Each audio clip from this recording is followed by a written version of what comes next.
오늘 우리에게 주시는 하나님 아버지의 말씀은 데살로니가 전서 5장 1절에서 3절입니다.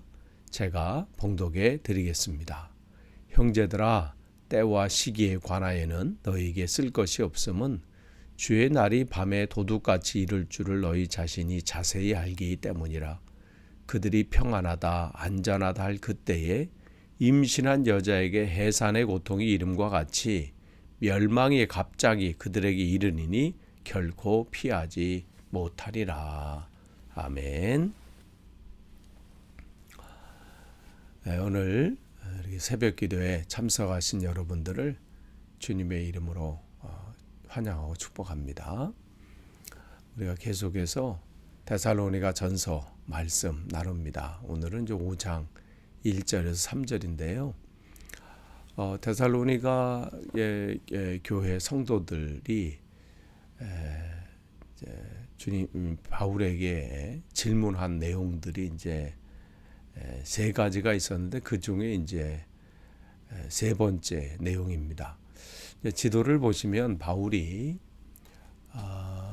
사실은 이 마케도니아 이 지방이죠. 이제 그리스 또 이쪽 지역인데 그곳으로 원래부터 복음을 전할 계획은 아니었지만 성령님의 강력한 이끄심에 의해서 방향을 바꾸게 돼서 그래서 유럽 땅에 이제 첫 번째 복음을 전하게 되죠. 그래서 바울의 제2차 전도 여행 때 일어난 일들입니다. 그래서 빌립보에서도 복음을 전하고 데살로니가 지역에서 복음을 전하고 근데 계속해서 핍박이 가는 곳마다 있었죠. 그런데 이제 그곳에서 데살로니가 지역에서도 유대인들의 핍박이 심해서 이제 그는 그곳에서 이제 더 이상 머물 수 없어서 베레아로 또 피신했는데 거기까지 쫓아오게 되고 또 그래서 이제 아테네까지 오게 되는데 그곳에서 그는 데살로니가 교회 사람들이 염려가 되는 거예요. 급작스럽게 이제 내려오면서 그곳에서 보낸 시간들이 그렇게 길지 않았기 때문에 제대로 그들이 서 있나. 그래서 그곳에 아덴에 있었을 때 누구를 파송하냐면 디모데를 그곳에 이제 파송을 하잖아요. 하게 되고 그다음에 본인은 이제 고린도로 내려오게 되는데 고린도에서 이제 복음을 전하고 있을 때 이제 디모데가 데살로니가 교회 소식을 가지고 내려오죠.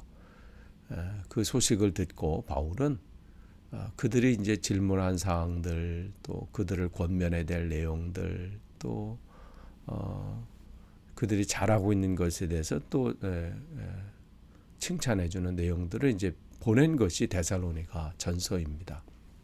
그러니까 바울이 쓴 편지 13개의 편지 중에서 제일 먼저 이 고린도에서 쓴 편지인 이 데살로니가 전서가 첫 번째 편지이고 기록 순서로 봤을 때 기록 연대로 봤을 때 신약 성경에서 제일 먼저 기록된 또 서신서이기도 합니다.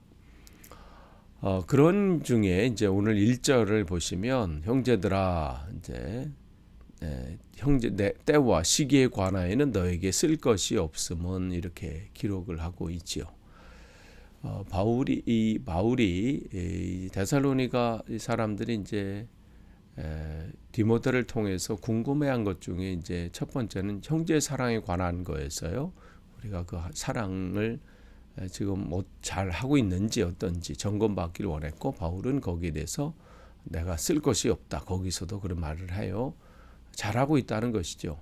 두 번째로 그들은 죽은 자들이 어떠한가에 대해서도 질문을 했어요. 또 세 번째 질문이 이제 오늘 1절서부터 이제 11절까지 내용인데 그 내용이 뭐냐면 예수님의 그 재림의 때와 시기에 관해서 이제 궁금한 거예요. 그 부분에서 지금 바울이 자세하게 1절서부터 11절까지 쭉 얘기하는데 오늘은 그 중에서 이제 3절까지 이제 살펴보겠습니다. 그래서 여기서도 바울은 더 이상 쓸 게 없다. 왜냐하면 바울이 데살로니가 교회 그쪽에서 이제 사역할 때에 이미 성도들에게 많이 얘기했던 것 같아요. 그래서 그 내용들을 다시 한번 기억하라는 것이죠.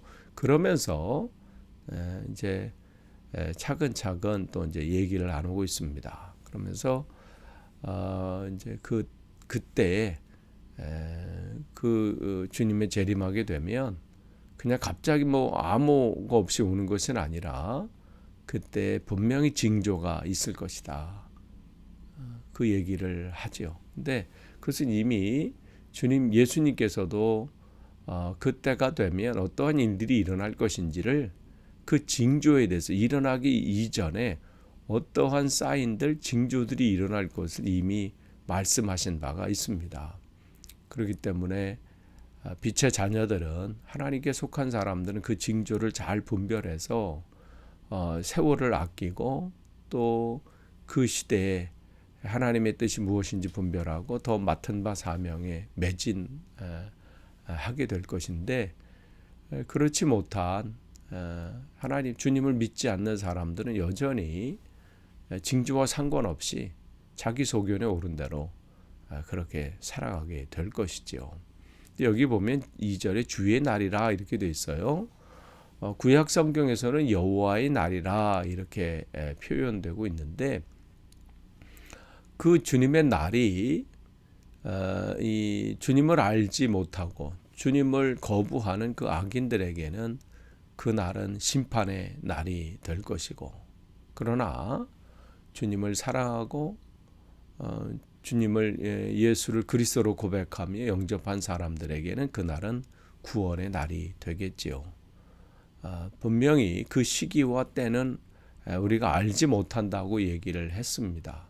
예수님께서도 그것은 자신도 그렇지만 그 날은 누구도 알지 않는다. 그건 하나님의 그 주권 안에 있다. 그러나 그 날은 있다는 거죠. 그 시기와 그때는 모르지만 그게 언제인지 모르지만 그 날은 분명히 온다. 분명히 말씀하셨지요. 그런데 그때는 어떻게 해요? 여기 보면 도둑같이 밤에 도둑같이 이 얘기는 밤에 온다 뭐 이 얘기 아니라 어떻게 해요? 예측할 수 없다는 것이죠. 예측할 수 없다는 그 얘기를 하고 있는 거예요. 갑자기. 그러나 그 전에 징조들은 있다. 그러니까 분별하는 게 참 중요해요. 그래서 예수님께서도 이미 말씀하셨죠. 마태복음 24장 44절에 이러므로 너희도 예비하고 있으라 생각지 않은 때에 인자가 오리라. 그러니까 이게 그 때가 분명히 있다는 거예요. 보라 내가 도적같이 임할 것이다. 요한계시록 16장 15절 말씀입니다. 그러니까 우리가 이 시대를 살아갈 때요. 그저 그냥 오늘도 뭐 하루가 밝았구나. 또 그냥 오늘 하루가 끝났네.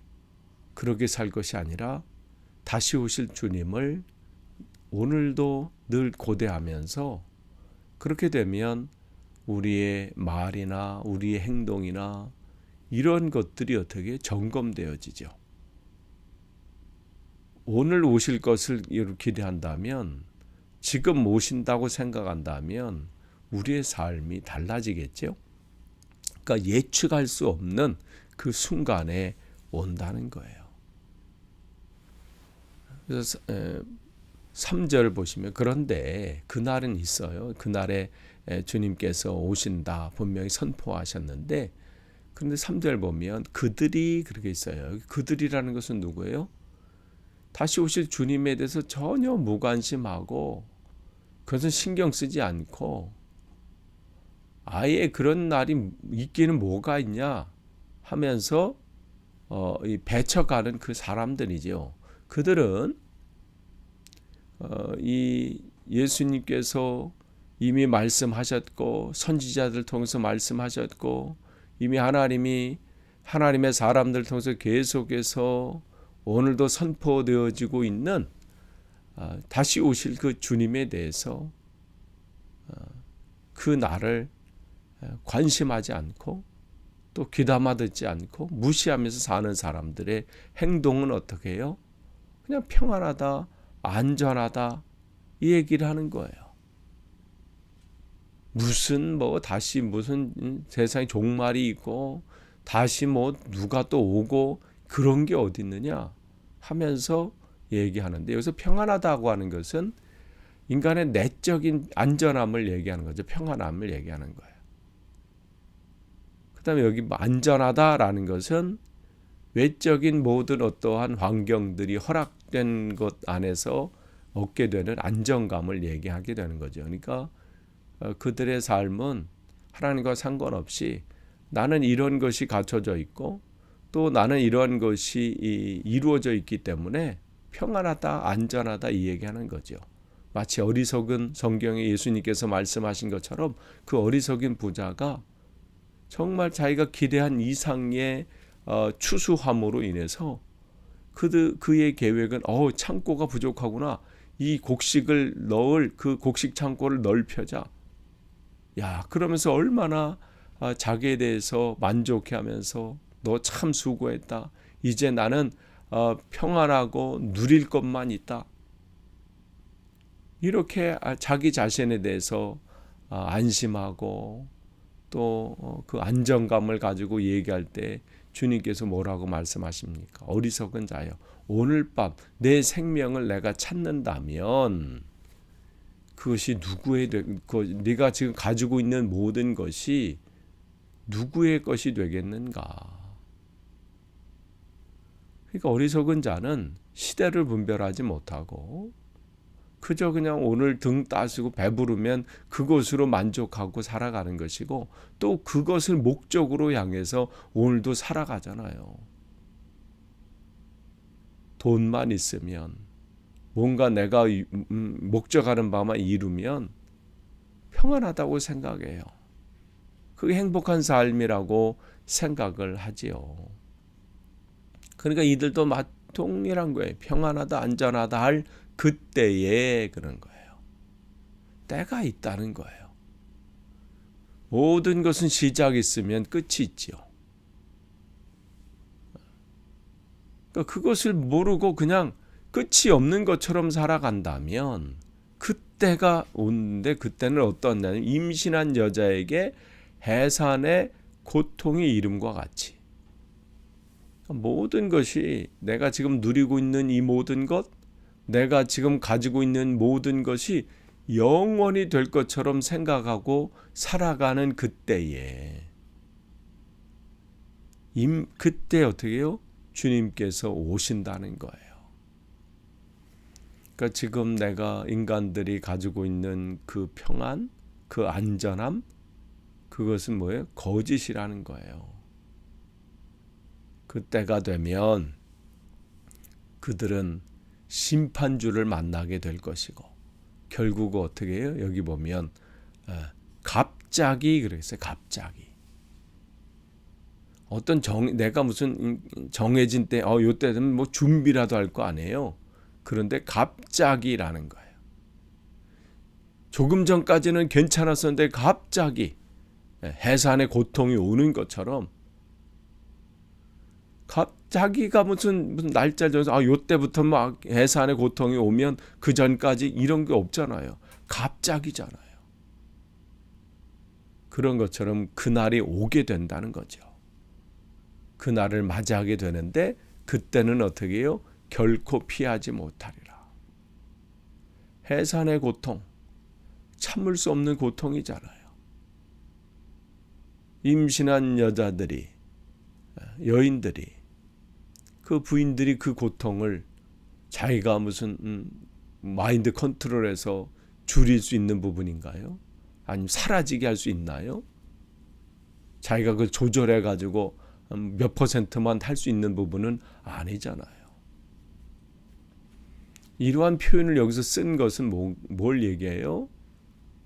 그 당시에는 가장 극심한 고통을 이제 표현한 내용이죠.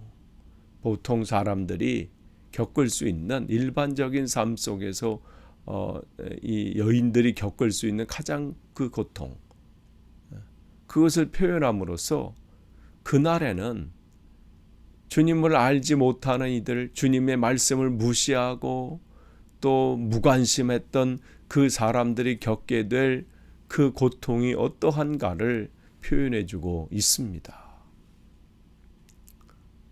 그날은 갑자기 오는 거예요. 기대하지 않고 있는 그날에 갑자기 오게 되는데 그것은 내가 피하고 싶어도 피할 수 없는 그 순간을 맞이하게 된다는 것이죠.